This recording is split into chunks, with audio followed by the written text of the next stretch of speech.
Most families move through their holidays wrapped in excitement, routine, cooking, getting ready, all that familiarity. In Woodland Park, Colorado, the family of Kelsey Berreth, on that Thanksgiving Day, was waiting for a phone call that never came. And somewhere else in the country, one woman, a nurse, a mother, a self-proclaimed Christian, was driving alone through the mountains with the knowledge of what lay inside Kelsey's condo. Blood on the walls, blood on the floor, blood on her daughter's toys. And she knew exactly who put it there. More importantly, she knew exactly what she was going to do about it. Nothing. And everything. Everything wrong. This episode isn't a deep dive into the murder of Kelsey Berreth. It's about the woman who stepped into that nightmare willingly, not under hypnosis, not at gunpoint, not chained up or threatened, willingly. A woman who drove from Idaho to Colorado alone, past police stations, sheriff's offices, gas stations, strangers, and countless chances to reporting murder, and never once tried. A woman who cleaned up a bloodbath for the man that she wanted to keep. A woman who carried evidence across state lines, lied to investigators, and helped a killer cover his tracks. You'll hear excuses, you'll hear the legal jargon, pressure, fear, control, but here's the truth. She had options. She had agency. She had a working vehicle, working cell service, and a moral compass that she chose to ignore. I have zero sympathy for this bitch. Not a shred. If there were any justice at all, she'd still be in a prison cell, and she'd stay there for the rest of her miserable life. This is the story of a woman who could have stopped everything, but instead became the accomplice who carried a killer's violence into every room she walked into. Kelsey Berreth trusted the wrong people, and one of them made a choice that no plea deal and no courtroom apology could ever justify. Welcome back to Dark Dialogue Distilled. This is the space where I step away from the full investigations and talk directly to you, the listeners. One case, one angle, and the things that just won't leave me alone. Sometimes that's a case that we've already covered. Sometimes it's one that we haven't even touched yet. And sometimes it's a story where something just doesn't sit right and I need to say it out loud. That's what this episode is. We haven't covered the Kelsey Berreth case on the main Dark Dialogue show yet. Not the full breakdown, not the multi-episode treatment. But this episode isn't that. This is me focusing on one aspect of this case that has always bothered me. The choices people made, the silence that followed, and the line between fear and complicity. If you're here, I truly appreciate it. Your time, your attention, and your willingness to engage with these conversations are what make Distilled possible. If you haven't already, follow the show, subscribe, and turn on notifications so you don't miss any future episodes. Leave a rating or a review. That helps more than you might think. And if this episode sticks with you, share it. Bring more people into the conversation. All right, let's get into it. So before this case became a courtroom spectacle, before the plea deals, the prison sentences, and the headlines, there was just Kelsey Berreth. Kelsey was 29 years old. She was a licensed pilot and flight instructor, a profession that she loved and worked hard to build. She lived in Woodland Park, Colorado, a quiet mountain town outside Colorado Springs, where she was raising her one-year-old daughter. Friends and family describe her as intelligent, driven, and deeply devoted to her child. Kelsey shared that child with her fiancé, Patrick Frazee, a rancher from nearby Florissant, Colorado. Although the two were engaged, they did not live together. Kelsey and her daughter lived full-time in Woodland Park, while Frazee remained on his family's ranch. By multiple accounts, the relationship was strained in the months leading up to Kelsey's death. On Thanksgiving Day, November 22nd, 2018, Kelsey was seen on surveillance video shopping at a Safeway grocery store for supplies to make her Thanksgiving dinner. Later that day, she dropped the child off with Frazee. That is the last time that Kelsey was publicly seen alive. Days passed with no contact. When Kelsey's mother was unable to reach her for more than a week, she reported her daughter missing on December 2nd. Investigators went to Kelsey's condo and found her purse, keys, and personal belongings still inside. There were no signs that she had packed up or left voluntarily. What police would later discover was far more disturbing. Inside the condo, investigators identified blood evidence that had been smeared and partially cleaned. indicating a violent assault had occurred. Bleach and cleaning agents had been used, but not effectively enough to eliminate all traces. It was clear that this was not an accident and not a disappearance by choice. At the same time, Kelsey's cell phone appeared to tell a different story. Text messages were sent from her phone to Patrick Frazee, to her employer, and to her mother. Location data showed the phone traveling from Colorado into Idaho. Initially, this created the illusion that Kelsey might have left on her own. That illusion would eventually collapse. As the investigation deepened, prosecutors uncovered evidence that Patrick Frazee had been planning Kelsey's murder for months. Trial testimony revealed that Frazee had solicited an on-again, off-again girlfriend, Idaho nurse Krystal Lee Kenney, multiple times in 2018, asking her to kill Kelsey. The proposed methods included poisoning her coffee and attacking her with blunt objects. Kenney told the court that she refused to carry out those plans. On the day of the murder, however, Frazee acted alone. According to Kenney's testimony, Frazee went to Kelsey's condo and convinced her to play a, quote, can't-sendle guessing game. He blindfolded her using a sweater, then attacked her from behind, beating her to death with a baseball bat. Their toddler was in another room of the condo at the time. After the killing, Frazee placed Kelsey's body inside a black plastic tote. He later transported it to his ranch where he burned the tote, her remains, and other evidence in a fire. No recoverable remains of Kelsey Berreth have ever been found. 2 days after the murder, Frazee called Krystal Kenney and instructed her to drive from Idaho to Colorado. Kenney later admitted that she entered Kelsey's condo and helped clean up extensive blood evidence using bleach and other chemicals. She also admitted to taking Kelsey's cell phone back to Idaho, using it to send misleading text messages to family and coworkers before discarding it. Kenney eventually cooperated with investigators. She led law enforcement to the burn site and provided detailed testimony about Frazee's planning, the murder, and the cleanup. Prosecutors described her cooperation as critical for solving the case.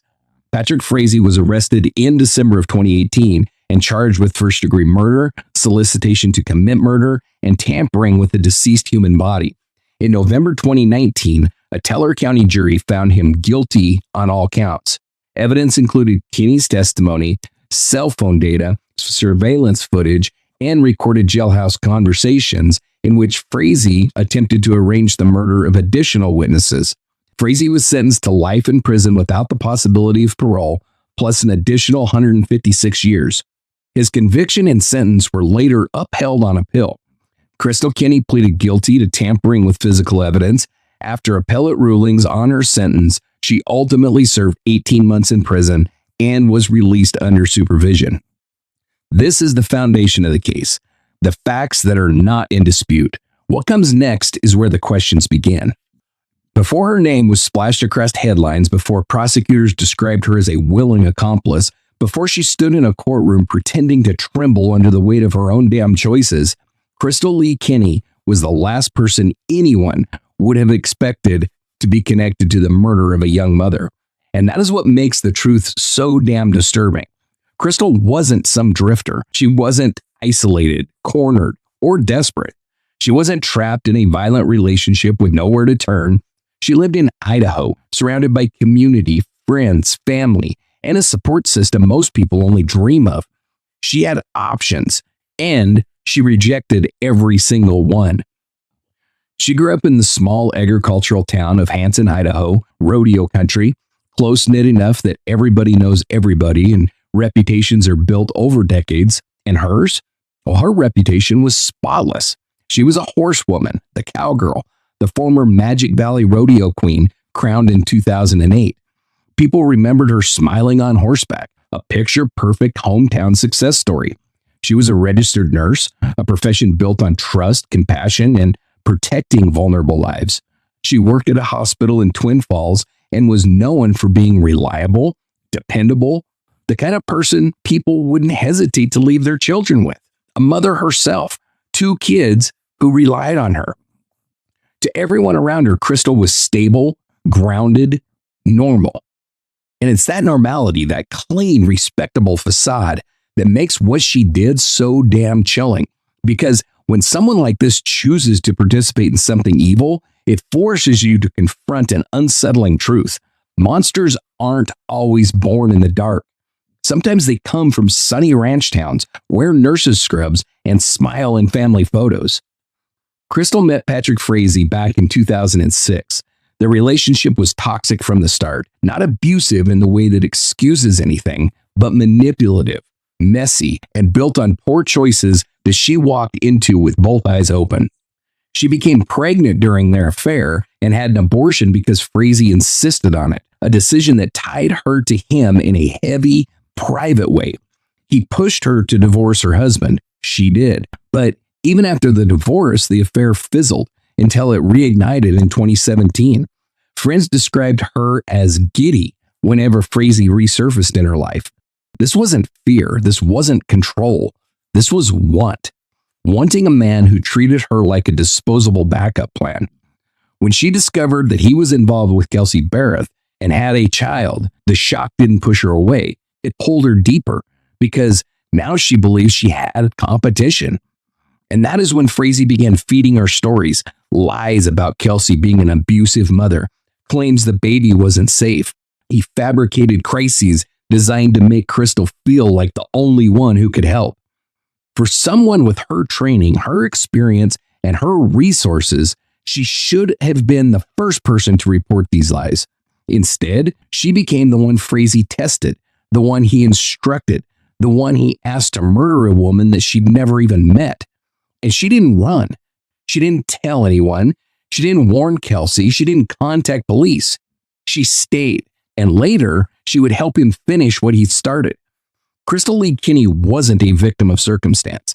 She wasn't helpless. She wasn't cornered.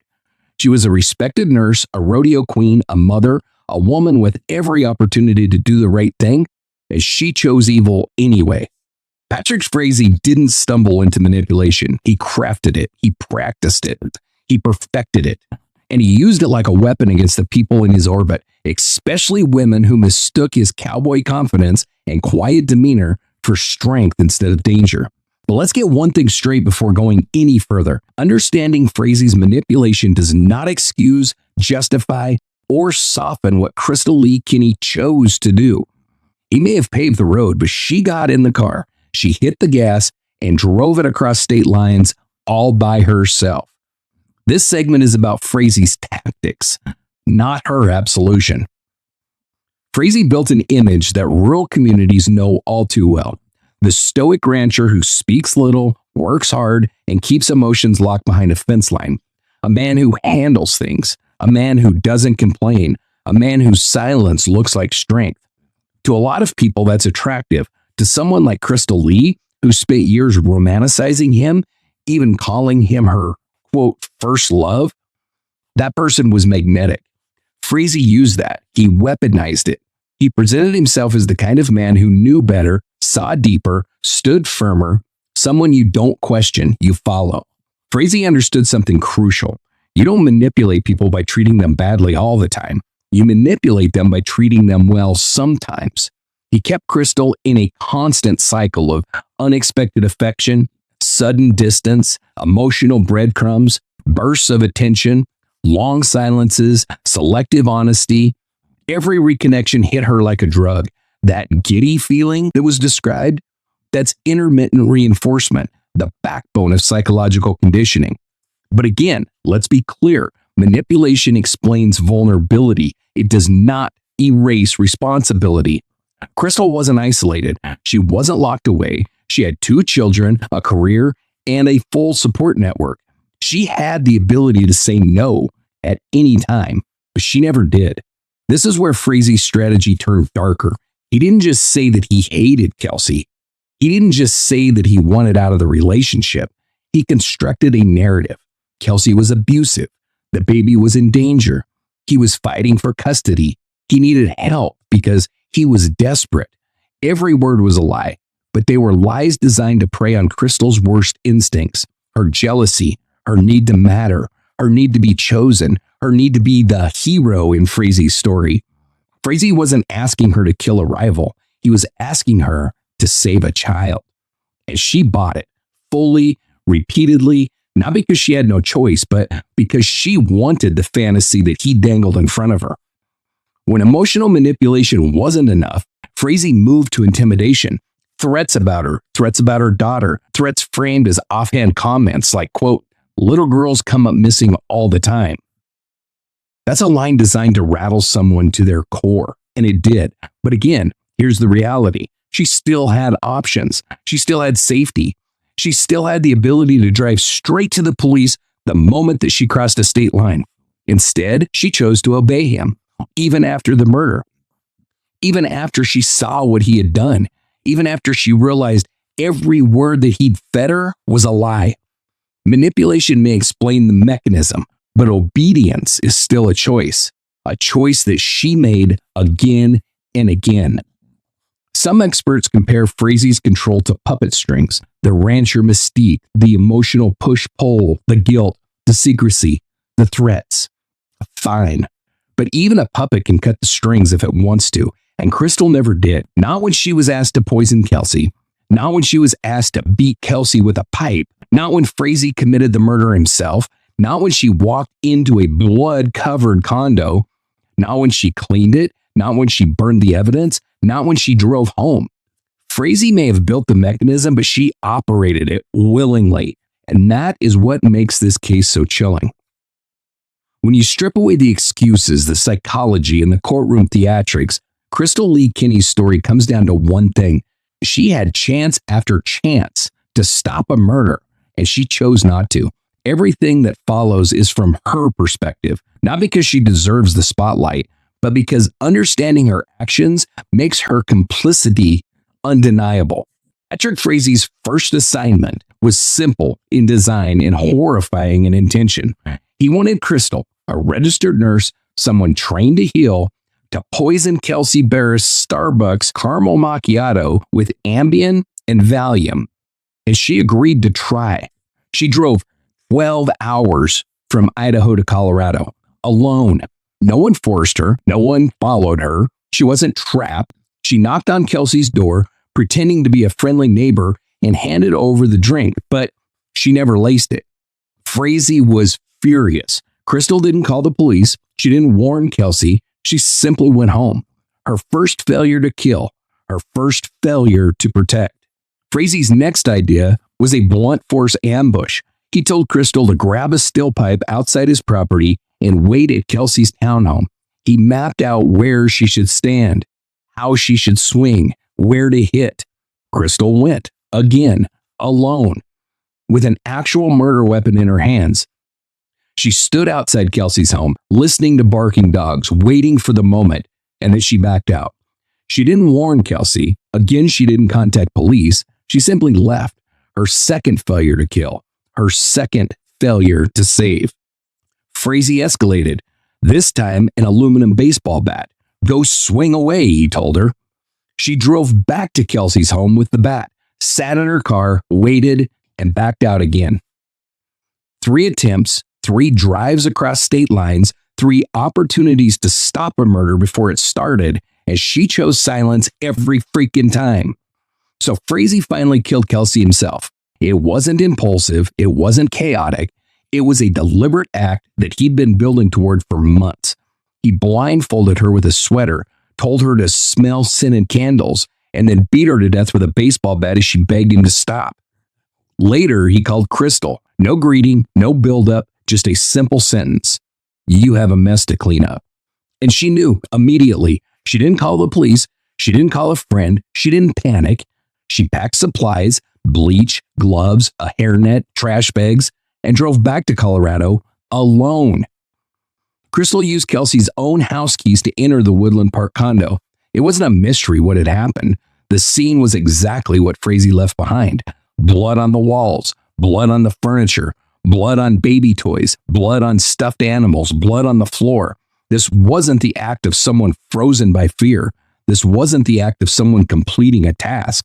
She scrubbed for hours. She gathered evidence into trash bags. She found a human tooth. She kept cleaning. She said she did it so Kelsey's mother and daughter wouldn't have to see the horror. But she never called them. She never warned them. She never saved them from anything. She protected only one person, Frazee. and herself, of course. Krystal later said she intentionally left small blood spots behind so investigators would find them. Maybe that's true. Maybe it's self-serving. Maybe it's something she told herself to feel better. But here's the reality. Leaving a few flecks of blood does not erase an entire night spent destroying evidence of a murder. It doesn't change the drives that she made. It doesn't change the lies that she told. It doesn't change the phone that she destroyed, the keys she discarded, the gun she took, or the purse she burned. It changes nothing. Frazee confessed to full murder to her, even reenacted it, and then burned everything. Kelsey's body, the tote he transported her in, her daughter's toys, her clothing, her possessions, even her Bible. Krystal stood by and she watched. She never screamed, never ran, never called for help. She helped him finish the job. Krystal Lee didn't swing the bat, but she made sure nobody would ever find the evidence. She didn't kill Kelsey Berreth, but she turned Thanksgiving into a disappearing act, and she turned a murder into a ghost story. She turned a mother into ashes and lies. And she had every opportunity to stop it, every mile, every drive, every moment that she was alone on the road, and she chose not to. There are moments in a murder case that reveals who someone truly is. Not the threats, not the excuses, not the stories they tell themselves later. In the moment that they're standing alone inside the horror and they decide what they're willing to do. And for Krystal Lee Kenney, that moment came when she used Kelsey Berreth's own keys to step inside her condo. She knew what waited behind that door. She walked in anyway. The first thing she saw wasn't the walls, it wasn't the floors, it wasn't even the blood-slicked appliances in the kitchen. It was the baby toys, tiny, colorful pieces of innocence spattered with blood, stuffed animals stained, books smeared, a home that should have smelled like a holiday, now smelling like iron and fear. Frazee didn't just take Kelsey's life. He violated the sanctity of motherhood itself, and Krystal walked straight into the aftermath like someone stepping into a job that they'd been assigned. She didn't scream, she didn't run, she didn't call for help, she just got to work. For over 4 hours, Krystal scrubbed Kelsey's home. She wiped blood from the walls and the baseboards. She scraped it off the baby items. She lifted a pillow and found a human tooth that had been knocked out during the beating. She sorted evidence into 6 heavy garbage bags, blankets, pillows, toys, clothing, all soaked in the final moments of Kelsey's life. This wasn't panic. This wasn't frantic chaos. This was deliberate. The destructive intimacy of cleaning up someone else's murder is something most people cannot even imagine. Krystal didn't have to imagine it. She lived it. She used Kelsey's own cleaning products, her own supplies. She erased the last tangible traces of a woman that she never met until the day she plotted to kill her. And when she was done, she drove to Sonic and ordered a hamburger. That's the kind of detail investigators bring up only when they want jurors to truly understand what kind of person they're dealing with. The calm after the carnage. But the cleanup wasn't the end. Frazee gathered everything. Kelsey's body, her possessions, the tote, the baby toys, the blankets, even her freaking Bible, and dumped them into a metal trough on his ranch. Gasoline, motor oil, matches, flames high enough to light the mountain sky. And Krystal stood there and she watched. She watched her first love burn a woman into ash, watched evidence of a life become smoke, watched the bat that she herself once held disappear in fire. This wasn't fear. It wasn't paralysis. It was complicity. Krystal later claimed she intentionally left a few faint spots of blood behind, a breadcrumb trail, a sign she hoped investigators would find. Maybe she did, maybe she didn't, but here's the truth. No breadcrumbs can erase. You don't get moral credit for leaving behind what you didn't have time to destroy. You don't become a hero for forgetting a corner of blood. You don't wipe away your guilt by claiming a moment of conscience after 4 hours of scrubbing and a night of burning evidence. Coworkers noticed that she came back quiet, withdrawn, muted. She herself admitted that she felt a kind of silence afterwards, a stillness. But quiet isn't remorse, calm isn't innocence, and silence isn't justice. They are simply the sounds a person makes after crossing a line they can never come back from. So, was she coerced or complicit? That is the central question. Frazee threatened her. He manipulated her. He intimidated her. He told her, quote, "Little girls come up missing all the time." And she believed him. But she also drove alone across multiple states, passed police stations by the dozens, brought cleaning supplies, used Kelsey's keys, erased the crime scene, helped burn the body, lied repeatedly to investigators, destroyed evidence, tried to make Kelsey look alive after her death. Fear explains behavior. It doesn't justify it. It doesn't sanitize it. It doesn't make it less monstrous. As Kelsey's mother said in court, quote, "The only thing she didn't do was swing the bat," end quote. And that's the truth. Everything else she did. When the public learned that Krystal Lee Kenney served barely more than a year in prison, outrage wasn't a reaction. It was an instinct. 13 months for driving across multiple states to help cover up a murder, for destroying evidence, for cleaning a blood-soaked crime scene, for watching a woman's body burn. 13 months. And the system let her walk. To understand how that happened, you have to understand the deal Colorado prosecutors made, a deal that they openly and publicly called a deal with the devil. Krystal Lee wasn't charged with accessory to murder. She wasn't charged with conspiracy. She wasn't charged with aiding and abetting. She pleaded guilty to one thing: tampering with physical evidence, a charge with a maximum of 3 years, and even that was later reduced by the appellate court, calling her original sentence improperly aggravated. She served around 13 months. 13! Then walked out of prison and went home to rebuild her life, something Kelsey Berreth never got to do. For the Berreth family, for the public, and frankly, for anyone with any kind of a moral compass, it felt like justice had been traded for convenience, because it was. And here's the part that stings. They didn't have a choice. This was a no-body homicide. No remains, no autopsy, no physical way to prove cause of death, no direct forensic link tying Frazee to the murder scene. The case was a puzzle with missing pieces. Krystal Lee was the only person who knew where every piece fit. The 3 failed murder attempts, the planning, the confession, the cleanup, the body burning, the disposal, the lies that Frazee told to stage Kelsey's disappearance. Without her, the prosecutors had circumstantial scraps. With her, they had a narrative, a roadmap, a witness who could testify to intent, motive, method, and aftermath. Investigators reportedly called her the, quote, bread and butter of their case. It was her testimony that allowed every piece of evidence to stick. Without her, Patrick Frazee might still be walking free. And prosecutors knew it, so they cut the deal. A morally rotten, legally necessary deal. The ethics of the plea deal are a minefield. On one hand, the justice system cannot tolerate accomplices walking away with a slap on the wrist. On the other, the justice system also cannot risk a murderer walking free because the only key witness is the accomplice. The district attorney said it outright, quote, "We made a deal with the devil to catch a worse one," end quote. And the judge didn't mince words either. He said her actions were, quote, "cold, calculated, and cruel." Cold, calculated, cruel.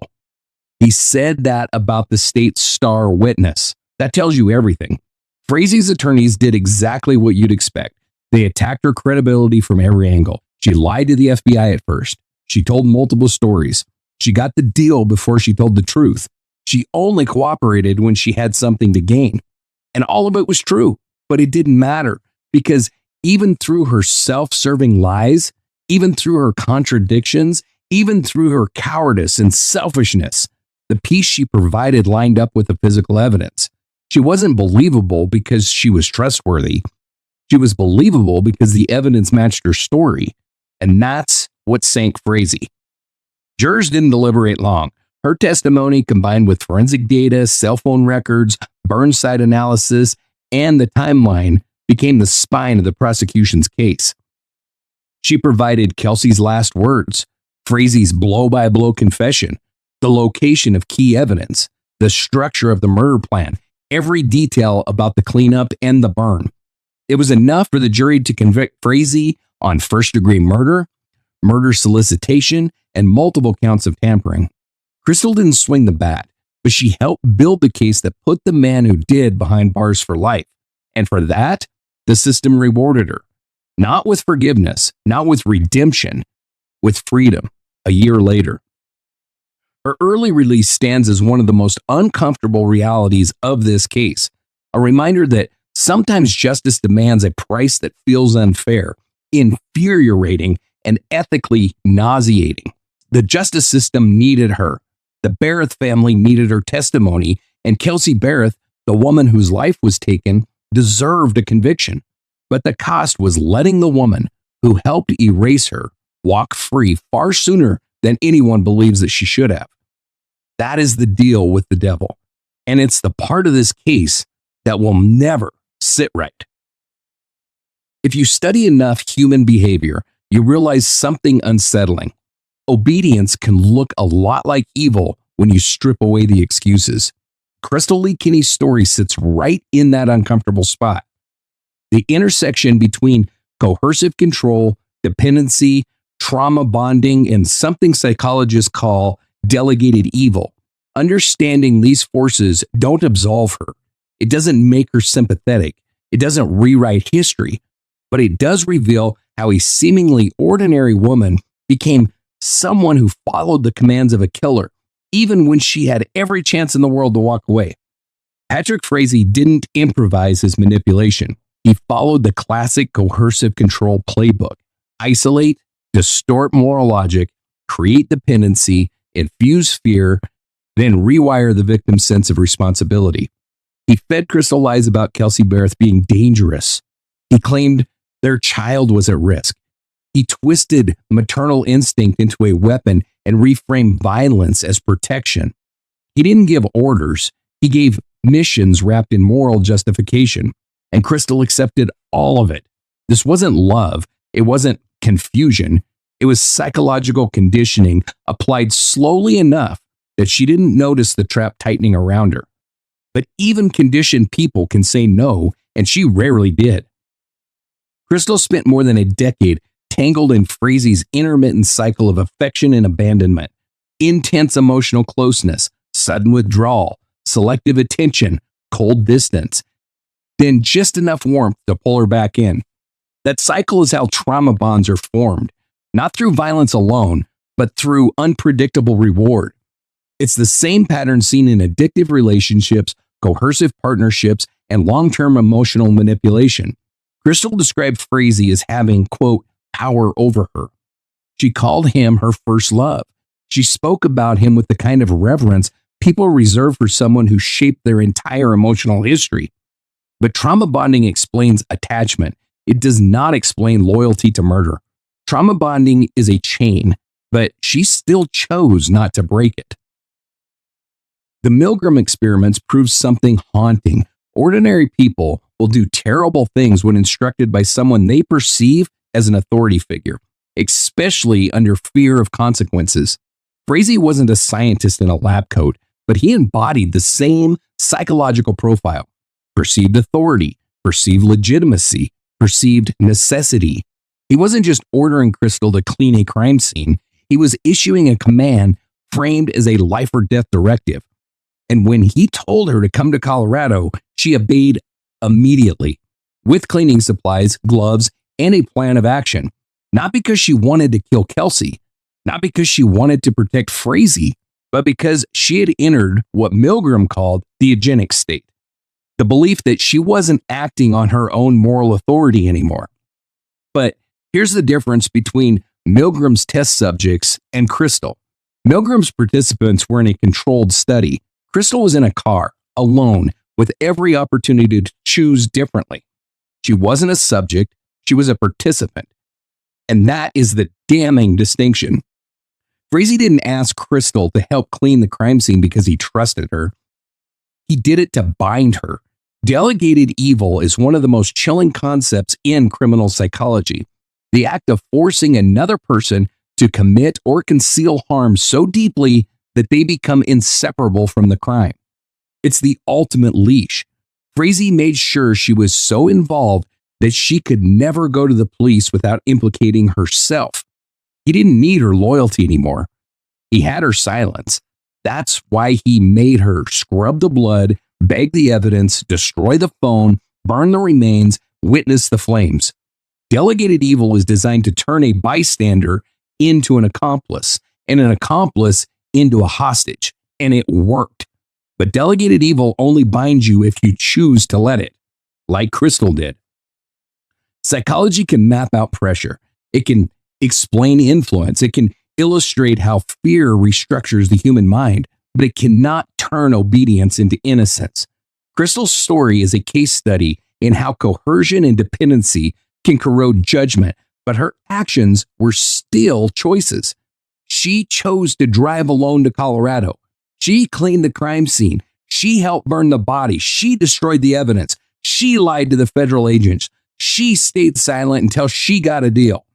This wasn't a moment of panic. It was a pattern of obedience, a dark, destructive obedience, but obedience nonetheless. The psychology of this case doesn't blur the line between coercion and complicity. It reveals the terrifying truth that sometimes they can coexist. Patrick Frazee will never walk out of a prison yard again. The man who beat the mother of his child to death with a baseball bat, burned her body, and tried to turn a murder into a missing person illusion is serving the harshest punishment the state of Colorado can give, and he earned every second of it. Frazee's trial ended in November of 2019. It didn't take the jury days. It didn't take hours of agonizing debate. They were out for less than 4 hours before returning with a clean sweep: first-degree murder after deliberation, felony murder, 3 counts of solicitation to commit murder, tampering with the deceased human body. The verdict wasn't just unanimous, it was decisive.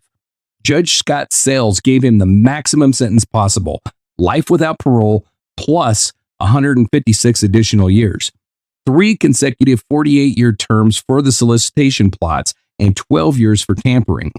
In court, the judge didn't use softened language. He didn't speak in metaphors. He said Frazee's acts were, quote, vicious, senseless, and without reason nor explanation. And he stated plainly that Frazee burned Kelsey's body like a piece of trash. That line has stayed with the public ever since because it sums up who Frazee truly is.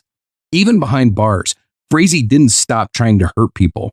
A fellow inmate testified that Frazee passed him handwritten lists and instructions, murder plans, attempts to eliminate key witnesses from his trial, including Krystal Lee herself. The man couldn't stop controlling people. He couldn't stop issuing commands, couldn't stop trying to silence anyone who could hold him accountable. Prison didn't break that pattern. It only showed how deeply it ran. Frazee tried to overturn his conviction, claiming that a caseworker should have Mirandized him. His statements were improperly collected, and the process was flawed. The Colorado Supreme Court was not impressed. They upheld every part of the conviction. Frazee has continued to send letters proclaiming, "I did not kill Kelsey," a hollow cry from a man whose lies burned away with the evidence that he tried to destroy. Every appellate attempt has failed. Every door is closed, and it will stay that way. Frazee is currently incarcerated at the Arkansas Valley Correctional Facility in Ordway, Colorado, a medium security state prison, not glamorous, not forgiving, not designed for redemption. It is where he will remain until the day he dies. No parole, no second chance, no freedom. A fitting end for a piece of shit that took a young mother's life, tried to erase her existence, and showed no remorse at all for any of it. If Patrick Frazee represents calculated brutality, Krystal Lee Kenney represents something more complicated and in many ways more infuriating. She did not swing the bat, but she helped erase the crime. She did not plan the murder, but she carried out the cleanup. She did not burn Kelsey Berreth's body, but she stood by while it turned to ash. And in the end, she served barely a year in prison. This is the part of the case that still makes people's blood boil. And here's how it happened. Krystal Lee Kenney pleaded guilty to one charge: felony tampering with physical evidence, a class 6 felony, not accessory to murder, not conspiracy, not aiding and abetting. The deal required full cooperation. Testifying against Frazee, admitting that she knew Kelsey was dead, explaining how she moved Kelsey's cell phone, walking investigators through the failed murder attempts, mapping out the cleanup and the burn, identifying the traces of blood that she said she left behind. Prosecutors openly admitted that this was a deal with the devil. They hated it, but they needed it. In a no-body case, her testimony was the spine of the entire prosecution, and they knew it. In January 2020, Judge Scott Sells gave her the maximum sentence allowed, 3 years in prison, 1 year of mandatory parole. He cited aggravating factors such as multi-day evidence destruction, travel across hundreds of miles, repeated lies to investigators, and total cooperation with the killer's cover-up. He looked her in the eye and he told her that she was, quote, cold, calculating, and cruel. And he was right. Kelsey's mother told her, quote, you were an active participant in the murder. That statement will follow Krystal for the rest of her life. But then came February of 2021. A Colorado appeals court vacated the sentence, vacated it. Not because she wasn't guilty, not because she didn't deserve more time, but because the judge hadn't formally documented the aggravating factors that justified exceeding the presumptive maximum. For a Class 6 felony, the default maximum is 18 months, not 3 years. So the court cut her sentence nearly in half. When she was resentenced, Krystal already had enough time served. She walked out on March 23, 2021, about 13 months behind bars, free on parole, home to her children. Meanwhile, Kelsey Berreth's family still had no body to bury. This contrast, leniency for the accomplice, grief without closure for the victims' families, is the heart of the controversy. Frazee hasn't forgiven her for cooperating. From jail, he passed handwritten notes instructing another inmate to kill 3 people involved in the case, and Krystal's name was on the list. For all her freedom, she will never truly be safe, not from the man that she protected, and not from the public judgment that she earned. For many, Krystal's release represents a moral failure. For investigators, it represents a necessary evil, because without her, there is no timeline, no confession, no account of the murder, no details of the cleanup, no proof of motive, no link between Frazee's lies and the physical evidence. She was the only person who knew the full story. But being useful doesn't make her righteous. Being necessary doesn't make her innocent. Krystal Lee Kenney walked out of prison long before justice fell whole. Her freedom is the legal price paid for truth and the emotional cost paid by everyone who cared about Kelsey Berreth. There are cases that end with answers, and there are cases that end with reminders. This one will never feel finished, because even though Patrick Frazee is locked away for life, even though a jury delivered justice, and even though investigators stitched together a case from ashes, lies, and the testimony of a woman who should have done more, Kelsey Berreth is still gone. Her family still wakes up every morning without a place to grieve. Her daughter is growing up without her mother, and her remains will never come home. This case doesn't close with a body being laid to rest. It closes with a fire, a trough full of gasoline and motor oil, and a silence that was supposed to last forever. Frazee believed that he could make a young mother disappear, erase her, burn away every trace of her life and replace it with a story, a lie, a ghost. But evil always leaves fingerprints, even when you scrub, even when you burn, even when your accomplice spends hours trying to make the truth vanish. And here's the part that will always stay with me. Kelsey didn't vanish because she was reckless. She didn't vanish because she trusted the wrong stranger. She vanished because she trusted the father of her child, a man that she should have been able to rely on, a man she was building a life with, a man who used that trust as the perfect cover for murder. And Krystal Lee Kenney, her choices leave another kind of scar. 3 times she had the chance to stop this. 3 times she drove alone across state lines with no one following her and no one controlling her. 3 times she could have gone to police, knocked on a door, made a call, told the truth. And then came the cleanup. 4 hours of scrubbing, begging, disinfecting, and destroying the evidence of a woman that she had never even met until the day she intended to kill her. a mother cleaning up the murder of another mother. There's no psychological model that makes that palatable, no trauma bond that makes it justified, no fear that erases the fact that she chose obedience over morality every single time it mattered. And while her testimony ultimately brought Frazee down, why she pointed out the blood she left behind, and while prosecutors say they needed her, none of that rewrites her role. She walked free long before justice felt complete. And maybe that's the part of the story that will always feel unfinished, that sometimes the justice system has to make bargains that don't make sense to the rest of us. Bargains that trade moral clarity for courtroom certainty. Bargains that secure convictions but leave wounds that never fully close. Patrick Frazee will die behind bars. That's where he belongs. A life sentence plus 156 years, a punishment as heavy as the crime itself. But Kelsey deserved more than a conviction. She deserved a life, a future, holidays with her daughter, a home filled with warmth instead of violence, a Thanksgiving that didn't end in betrayal. So as we wrap this episode, in a time of year where many of you will be sitting around tables with people that you love, I hope you take a moment to hold them just a little bit tighter, because trust, real trust, is something fragile and precious and too often taken for granted. And I want to say this directly from me to you. I'm grateful that you're here, grateful that you listen, grateful that you care about the victims whose stories deserve to be remembered, not buried, not sanitized, and not erased. There are some names that the world learns because of tragedy. But before Kelsey Berreth became a headline, a timeline, or a case file, she was someone who lived a life full of small, beautiful moments, the kind that rarely make the news but mean everything to the people who love you. It's important that we talk about that Kelsey, not the way she died, but the way she lived. Kelsey grew up in Washington State, surrounded by the kind of landscapes that make you believe in possibility. Tall evergreens, cool air, and room to dream. She was a bright child with an easy smile, the kind of girl who grew into the kind of woman that you're proud to know. Not just because she was kind or responsible or steady, though she was all of those things, but because she lived with intention.